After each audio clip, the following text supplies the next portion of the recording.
kadar da ufalmış bedenin, gözyaşıma sığdın sen. Açlık mı yemiş ömrünü yavrum, al sütümü iç kızım. Açlık mı yemiş ömrünü yavrum, al sütümü iç kızım. Saçların beyazına mı sakladın alevini, yoksa güneş sende mi batıyor, batıyor geceleri? Yoksa güneş sende mi batıyor, batıyor geceleri?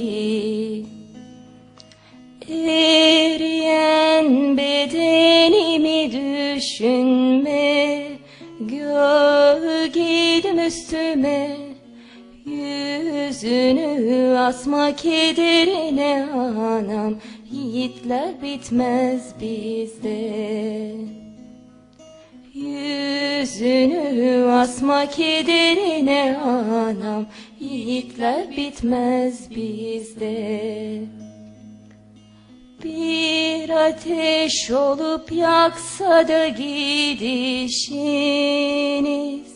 analar biter mi? Ölüm toplasa da çiçekleri, çiçekte tohum biter mi? Ölüm toplasa da çiçekleri, çiçekte tohum biter mi?